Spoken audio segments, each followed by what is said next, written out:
नमस्कार मंडळी, माधुरीज किचनमध्ये तुमच्या सगळ्यांचे अगदी मनापासून खूप खूप स्वागत। आज आपण बाजारात जसेच व्हेज मंचुरियन बनवतात तेच पद्धतीने आणि तसेच घरीच व्हेज मंचुरियन बनवणार आहोत। अगदी घरी बनवले तर खायला सुद्धा हेल्दी असतात। बाजारात आपण बघत नाही की ते कसे बनवतात आणि खायला सुद्धा आपण विचार करतो। अशा पद्धतीने जर तुम्ही घरी बनवले तर झटपट होतील आणि सगळ्यांना खूपच आवडतील। चला तर मग आता वेळ वाया न घालवता रेसिपीला सुरुवात करूया।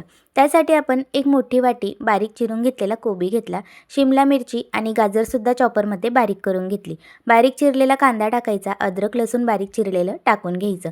त्यानंतर त्यामध्ये 1 चमचा ग्रीन चिली, 1 चमचा रेड चिली सॉस टाकायचा, 2 चमचा आपण टोमॅटो केचप टाकलेला आहे, 1 चमचा आपण व्हिनेगर टाकलेला आहे आणि 1 चमचा आपण सोया सॉस टाकला। त्यानंतर यामध्ये चवीपुरता मीठ टाकायचं, अर्धा चमचा मिरी पावडर टाकायची। त्यानंतर 3 मोठे चमचे मैदा घेतला आणि 3 चमचे आपण कॉर्नफ्लोअर घेतलं, ते यामध्ये टाकून एकजीव करून घ्यायचं। त्याचे छोटे छोटे बॉल्स तयार करून घ्यायचे, अगदी मीडियम साईजचे करायचे, जास्त मोठे सुद्धा नाही।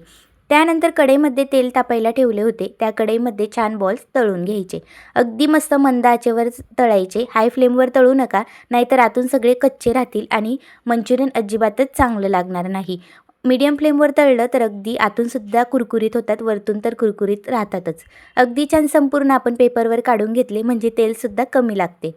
मंचुरियन बॉल्स आपल्याला नेहमी छोटेच बनवायचे आहेत, जास्त मोठे बनवले तर ते खायला सुद्धा व्यवस्थित होत नाही आणि छोटे बनवले तर पटकन सहज खाल्ले पण जातात। त्यानंतर मंचुरियन बॉल्स आपले गार होतात तोपर्यंत आपण कढईमध्ये 2-3 पळी तेल टाकून घेऊया। तेल तापल्यानंतर आपल्याला त्यामध्ये बारीक चिरलेलं अद्रक आणि बारीक चिरलेला लसूण टाकून घ्यायचा आहे, तो आपल्याला यामध्ये फ्राय करून घ्यायचा। त्यानंतर यामध्ये आपल्याला बारीक चिरलेली शिमला मिरची आणि बारीक चिरलेला कांदा टाकून घ्यायचा आहे। शिमला मिरची थोडी जाडसर ठेवली तरीसुद्धा चालते, लगेचच तेलात नरम पडते। हे सगळं व्यवस्थित तेलामध्ये फ्राय झाल्यानंतर त्यामध्ये आपल्याला बारीक चिरलेला गाजर आणि बारीक चिरलेला कोबी टाकून घ्यायचा आहे। हे सगळं साहित्य आपण जेव्हा मंचुरियन बॉल्ससाठी चॉप करत होतो त्यावेळेस साईडला काढून घेतलेलं। त्यानंतर अर्धा चमचा मिरीपूड घालायची आणि चवीपुरता मीठ घालायचं। मीठ थोडंसं कमीच घालायचं, सॉसेसमध्ये पण मीठ असते। त्यानंतर आपण जे सॉस मंचुरियन बॉल्स करताना टाकले होते ते सगळे एका वाटीत एकजीव करून घेतले आणि ते टाकले। हे सगळं व्यवस्थित मस्त मंद आचेवर फ्राय करून घ्यायचं। सगळं नरम पडल्यानंतर त्यामध्ये आता आपल्याला अर्धा ग्लास पाणी घालून घ्यायचं आहे।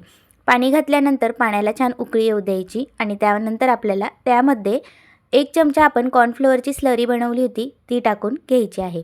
कॉर्नफ्लोअर टाकल्यानंतर मंचुरियन छान घट्ट होते, अगदी पातळ राहत नाही। हे बघा, छान मस्त सगळं एकजीव करायचं आणि बॉल्स टाकून घ्यायचे। हे मंचुरियन बॉल्स टाकल्यानंतर छान असं एकजीव करून घ्यायचं आणि 5 मिनिटातच गॅस बंद करून घ्यायचा, म्हणजे बॉल्स अगदी खूपच नरम पडत नाही।